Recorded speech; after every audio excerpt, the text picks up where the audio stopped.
Esse episódio do DrauzioCast é um oferecimento do programa Viva Saúde, das drogarias São Paulo e drogarias Pacheco. Olá! O câncer de mama é o mais comum entre as mulheres e o mais fatal. Em 2020, a doença representou 24,5% dos novos casos de câncer no mundo e 15,5% dos óbitos por neoplasias em mulheres. No Brasil, é também o que mais preocupa em todas as regiões do país. O Instituto Nacional do Câncer, o INCA, estima que neste ano de 2021 sejam diagnosticados mais de 66 mil novos casos, o que equivale aproximadamente a 44 em cada 100 mil mulheres. A incidência e a mortalidade da doença crescem principalmente depois dos 40 anos. Mas em muitas situações, ela pode ser evitada por meio de hábitos de vida saudáveis, como alimentação adequada, o controle do peso corpóreo, a prática regular de atividade física. O rastreamento do câncer de mama, ainda nos estágios iniciais da doença, é um fator importantíssimo, porque contribui para o tratamento mais eficaz e menos agressivo. No entanto, muitas mulheres desconhecem ou não têm acesso aos meios de diagnóstico precoce, como o exame de mamografia.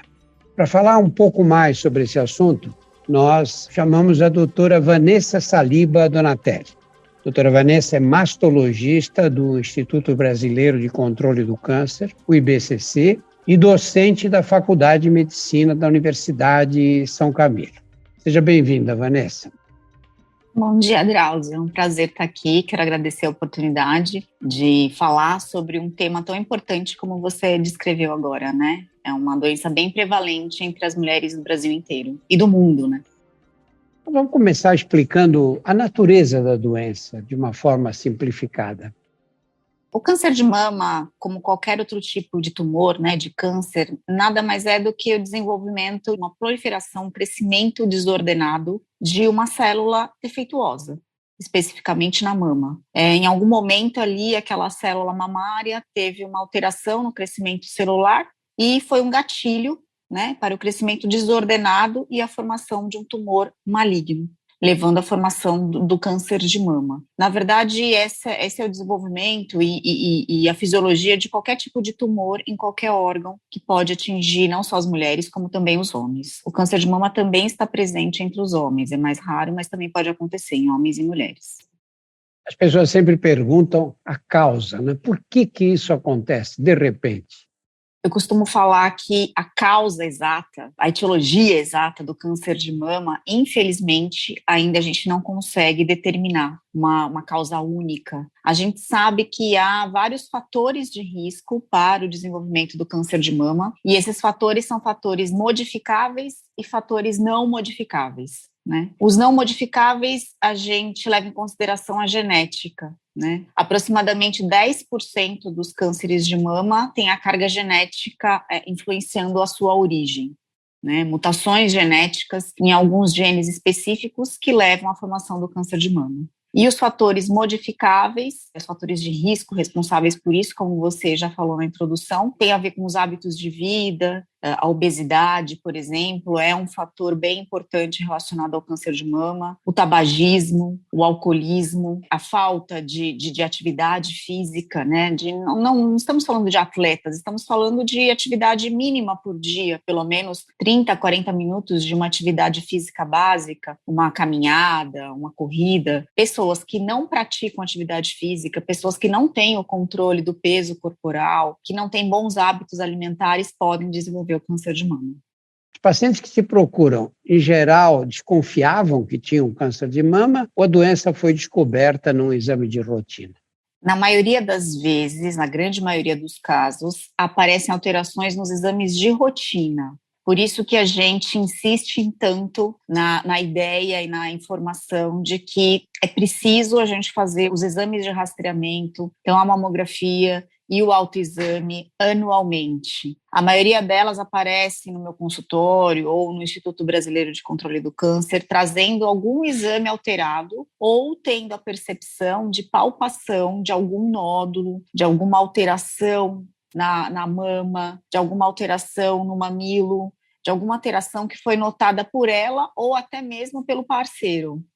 Algumas aparecem dizendo que o parceiro percebeu uma bolinha, um carocinho na mama, e aí serve de sinal de alerta para procurar ajuda médica. Fala um pouquinho sobre o autoexame. No passado, nós dávamos muita ênfase para o autoexame como uma forma de fazer o diagnóstico precoce. Hoje, essa ênfase é menor. Explica um pouquinho por que aconteceu isso. Você tem razão. Há, por exemplo, 10, 20 anos atrás, a gente dava muito destaque ao autoexame, talvez pelo fato de que a grande maioria das mulheres no nosso país não tinha a possibilidade de acesso aos exames de imagem, por exemplo, a mamografia. E também porque vários estudos científicos mundiais começaram a destacar a maior capacidade da mamografia, né, do principal exame de imagem, em fazer o diagnóstico do câncer precocemente. O autoexame não foi deixado de lado completamente, ele tem sim grande importância no diagnóstico do câncer de mama. A questão é que o autoexame, a gente só consegue fazer o diagnóstico de tumores acima pelo menos de 1 centímetro. Então, talvez essa importância e essa possibilidade do diagnóstico precoce feito pelo autoexame seja um pouco menor. Mas, de qualquer forma, a gente continua indicando e orientando a todas as pacientes, a partir dos 30, 40 anos, realizar sim o autoexame mensalmente para aquelas pacientes que menstruam pelo menos 5 a 7 dias após a última menstruação, a gente orienta a realizar o autoexame. E para aquelas pacientes que já estão na fase da pós-menopausa, pelo menos uma vez ao mês. A mamografia, por sua vez, também deve ser realizada. Na verdade, ela é padrão ouro, ela é o destaque maior e é a que consegue fazer realmente o diagnóstico precoce do câncer de mama. Explica os tratamentos do câncer de mama e por que essa questão do diagnóstico precoce é fundamental para a cura da doença. Então, o diagnóstico precoce é fundamental porque quando a gente tem um nódulo de mama, um câncer de mama confinado à mama, a gente consegue fazer o tratamento por completo, né? E a gente tem uma eficácia desse tratamento por volta de 95% de sucesso, né? Então, se nós temos, por exemplo, o diagnóstico na mamografia de um nódulo de pelo menos 1 centímetro ou abaixo disso, o tratamento que vai ser proposto para essa paciente vai ser primeiramente o cirúrgico. E atualmente, na verdade, nos últimos 10 anos, a gente tem evoluído muito em relação ao tratamento do câncer de mama, em relação ao tipo de cirurgia. Hoje em dia, nós não fazemos mais o tratamento mais agressivo, se é que se pode dizer assim, né? Nós não precisamos retirar a mama toda da paciente. A gente não indica a mastectomia, que é a retirada toda do tecido mamário, né? A gente consegue indicar cirurgias mais conservadoras, em que a gente retira a área tumoral, chamada de quadrantectomia. E junto com isso, a gente consegue avaliar a parte axilar, porque o principal local de migração das células tumorais, né, do câncer de mama é para a axila dessa paciente. Então, o tratamento hoje ele é menos agressivo, menos assustador para as pacientes do ponto de vista cirúrgico. E dependendo do tipo de tumor, porque aí existem vários tipos, existem pelo menos 4 tipos tumorais, né, do câncer de mama, desde o menos agressivo ao mais agressivo, a gente indica ou não, né, cada caso individualmente, a quimioterapia como complementação a esse tratamento cirúrgico e a radioterapia, que seria um tratamento local também. Tudo isso no sentido de chegar à cura, se o diagnóstico é precoce, e conseguir o controle loco-regional, o controle local da doença, impedindo assim que o tumor retorne e essa paciente tenha outros problemas futuros.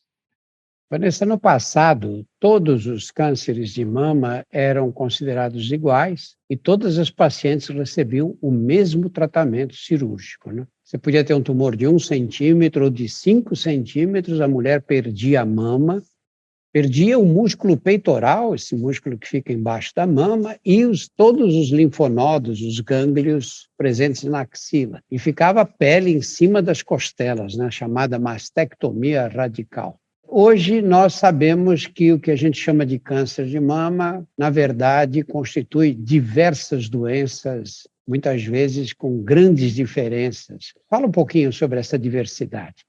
Você tem toda a razão. até mais ou menos final da década de 80, começo da década de 90, o câncer de mama era considerado como ou uma sentença de morte, dependendo do estágio do diagnóstico, né, ou uma doença mutiladora, para a grande maioria das mulheres, né? Porque era a única modalidade cirúrgica que existia, exatamente essa que você falou. A mastectomia, retirada de todo o tecido mamário, da parte muscular, então não existia o que existe hoje, a possibilidade de reconstrução mamária, né? Tudo isso porque a gente encarava os tipos, não existiam nessa divisão dos tipos de tumor, a gente encarava o câncer de mama como uma coisa altamente agressiva e altamente mortal. Hoje em dia, com o agregar, né, da avaliação histológica, né, no íntimo dos tumores, a gente consegue subdividir em alguns tipos, em 4 tipos básicos. Por exemplo, nós temos o luminal A, o luminal B, o triplo negativo e o basal-like. São nomes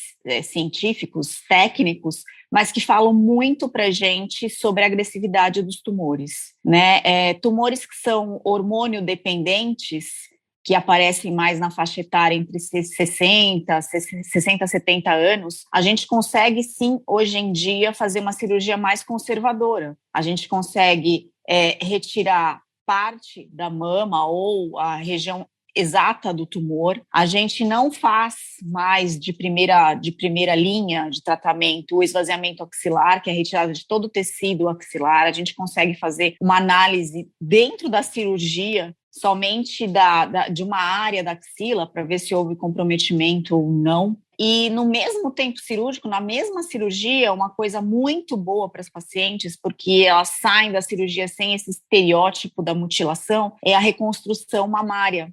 Lógico, cada caso tem a sua indicação, mas de maneira geral, a gente consegue fazer a reconstrução com prótese de silicone ou mesmo com o tecido da própria paciente, o tecido muscular de outras regiões do corpo, a gente consegue fazer uma nova mama para essa paciente. Isso é uma coisa muito importante para as mulheres que têm o diagnóstico de câncer de mama. Elas saem com autoestima melhor para encarar o tratamento, né, final, que seria, por exemplo, a quimioterapia ou a radioterapia.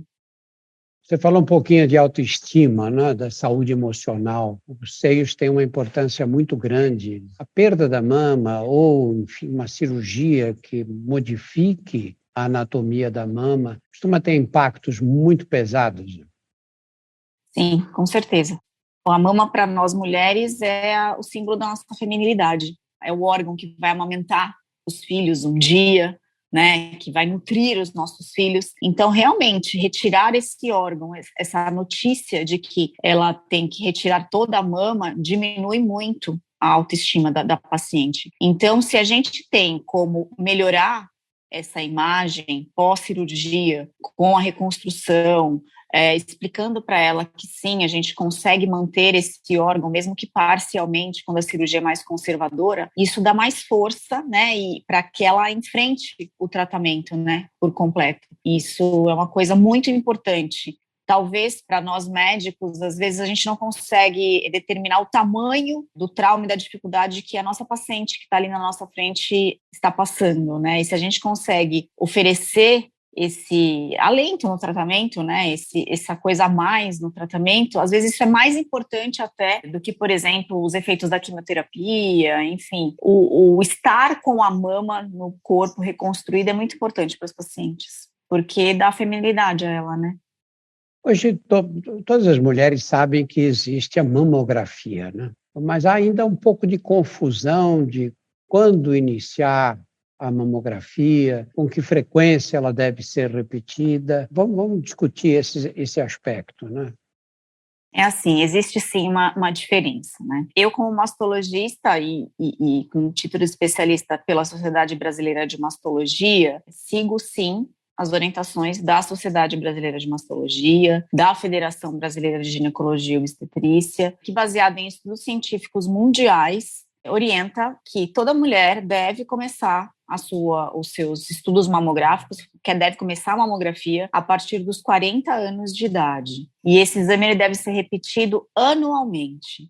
Cada caso, lógico, é individual. Existem algumas pacientes com história de familiar de câncer de mama que devem começar um pouco antes dos 35 anos, por exemplo, ou 10 anos antes do diagnóstico do familiar que teve câncer de mama, mas normalmente, geralmente, a gente inicia a mamografia a partir dos 40 anos de idade, anualmente. Há uma diferença, e talvez seja isso que você está tentando falar, em relação ao Ministério da Saúde. Tá? O Ministério da Saúde no Brasil, ele indica o início da mamografia para as mulheres a partir dos 50 anos, e esse exame ele deve ser feito bianual, ou seja, a cada 2 anos, né?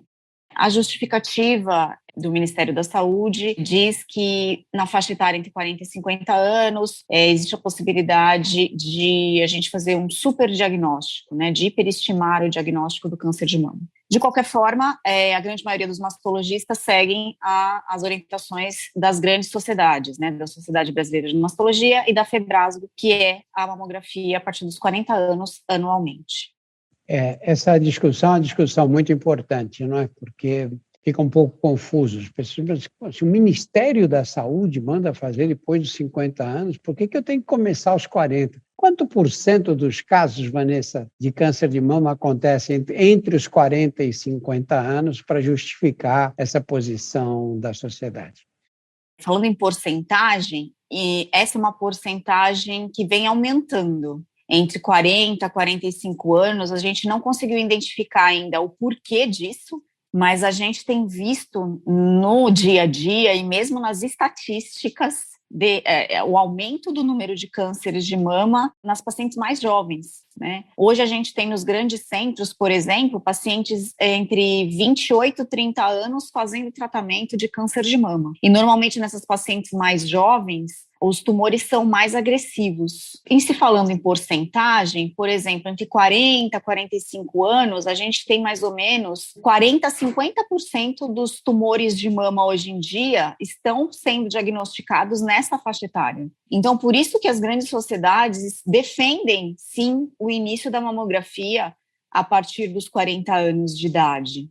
É importante a gente fazer o diagnóstico não só nas pacientes mais experientes, a partir de 50, 60, mas com certeza nessas pacientes mais jovens, porque a grande maioria delas não iniciou nem a vida reprodutiva ainda, né? Não tiveram ainda os seus filhos, então, e é normalmente uma doença mais agressiva, que se a gente não fizer o diagnóstico precoce e o tratamento adequado, vai contribuir para o aumento das taxas de mortalidade em relação ao câncer de mama. Então, é uma faixa da população que precisa sim desse diagnóstico, né? Independente das orientações, né? Você sabe que nos anos 70, quando eu comecei a fazer oncologia, eu lembro que no Hospital do Câncer de São Paulo apareceu uma paciente de 30 anos com câncer de mama.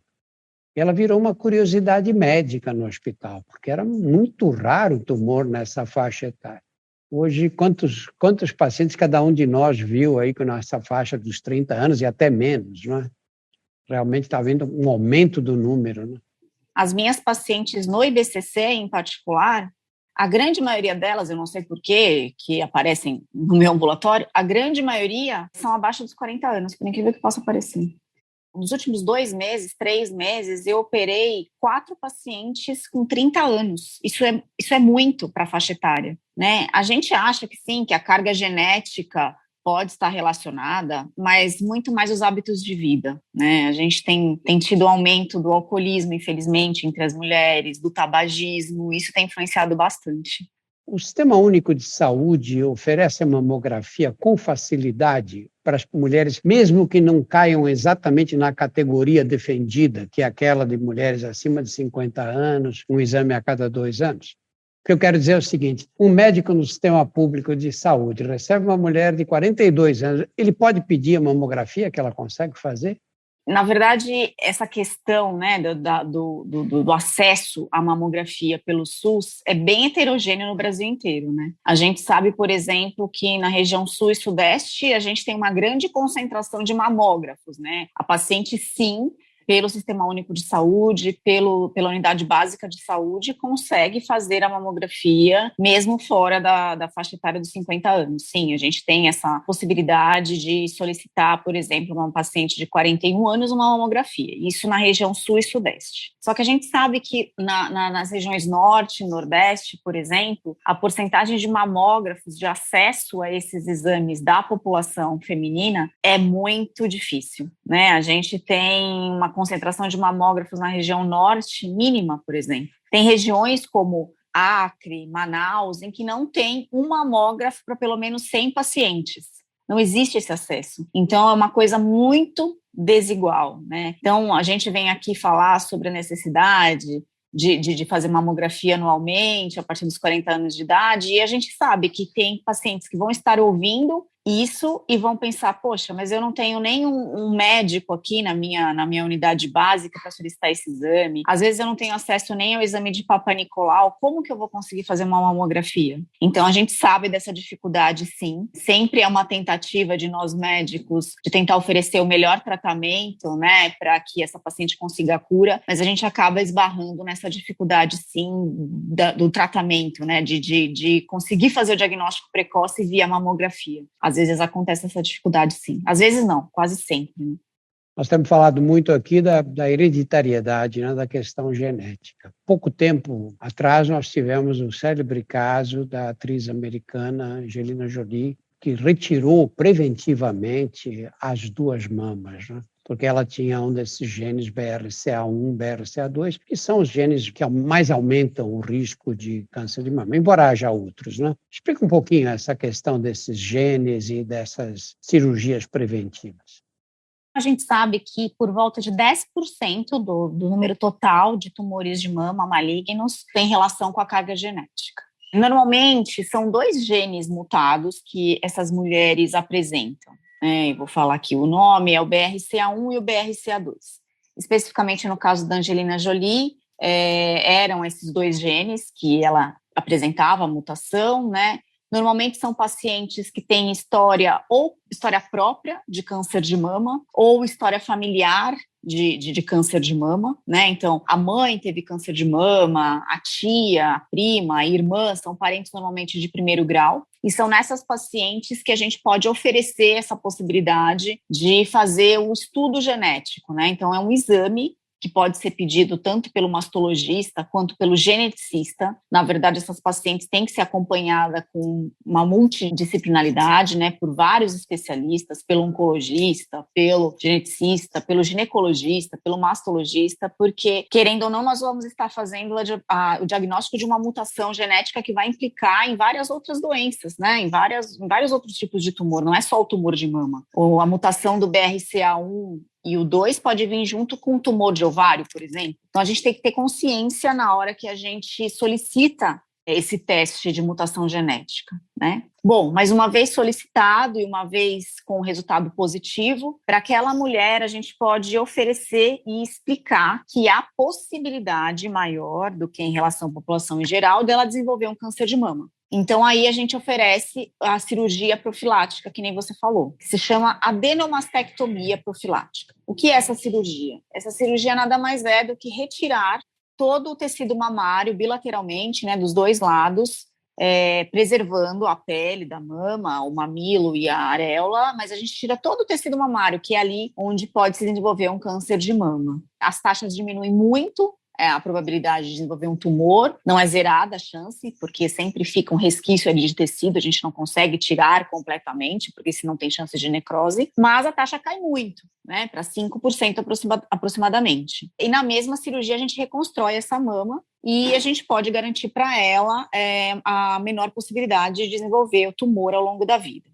Ao mesmo tempo, existem pacientes que fazem o teste genético, mas não querem ser submetida à cirurgia. Então, aí tem um outro caminho que é tão eficaz quanto a cirurgia, que é o rastreamento para pacientes de alto risco, são os exames para pacientes de alto risco, que aí é feito anualmente a mamografia, juntamente com a ressonância magnética das mamas, que é outro método usado para as pacientes que são consideradas de alto risco, anualmente sempre.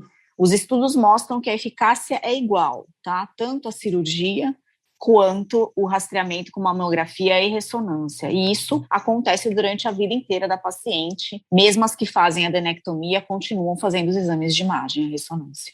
Vanessa, o câncer de mama tem uma diversidade de tratamento absurda, né, que enlouquece a gente mesmo, né, para decidir o tratamento de cada paciente. Nós temos diversos tipos de cirurgia, diversos tipos de quimioterapia, de radioterapia e de hormonioterapia e ainda diversos tipos de tratamentos com drogas, essas assim chamadas drogas inteligentes. E eu lembro de uma palestra que eu vi anos atrás, em que um médico italiano tinha calculado o número de combinações possíveis entre esses tratamentos e elas passavam de 250. Fala um pouquinho da dificuldade que é decidir qual é o tratamento que vai se adaptar melhor àquela pessoa e àquele tipo particular de câncer. Essa é uma coisa enlouquecedora para a gente, mas é uma coisa muito boa para os pacientes, né? Eu me lembro que quando eu fiz residência médica em mastologia, e que eu tive a oportunidade, talvez, de ouvir, talvez o mesmo médico que você esteja falando, o médico italiano, eu tive a oportunidade de ir para Milão, no Instituto Europeu de Oncologia, em que eu vi de perto ali a gama de tratamentos, um dos tratamentos revolucionários, que foi a cirurgia conservadora, que foi inventada, foi pesquisada e foi provada pelo Umberto Veronesi. E aí eu vi, poxa, que capacidade que a gente tem de tratar essa doença. Então eu passei a falar para as minhas pacientes e para as pacientes em geral que o câncer de mama hoje em dia não é considerado mais uma sentença de morte, né? Antigamente a gente não, existiam em famílias, por exemplo, que a gente nem falava a palavra câncer, né? Porque era uma sentença de morte e era assustador. E hoje em dia não, com essa gama de tratamentos, a gente pode considerar o câncer de mama como uma doença crônica. Lógico, com as suas dificuldades de controle, com a sua gravidade, mas a gente consegue tratar, às vezes, a paciente pela vida inteira. O tratamento do câncer de mama, ele segue um tripé, na verdade, né? Tem 3 pilares básicos. O primeiro deles, e não na mesma ordem, porque para cada paciente é de uma forma, é a cirurgia, o segundo é a quimioterapia e o terceiro é a radioterapia. E ainda a hormonioterapia, são 4 pilares, né? A hormonioterapia e ainda o 5º pilar, que seriam as drogas, né? As medicações agora da imunoterapia, né? As medicações da terceira geração, enfim. E isso para a gente é uma coisa muito animadora, né? A gente consegue uma sobrevida da paciente livre de doença muito grande. E a gente consegue oferecer para essa paciente uma qualidade de vida que há 10, 20 anos atrás a gente não conseguia oferecer, tanto da parte cirúrgica quanto das próprias medicações, dentro das próprias drogas que a gente usa na quimioterapia. Os efeitos colaterais que antigamente a gente tinha, por exemplo, com uma hormonioterapia ou com uma imunoterapia, a gente não tem mais para a paciente. A paciente está passando por um tratamento oncológico com uma qualidade de vida muito melhor hoje em dia.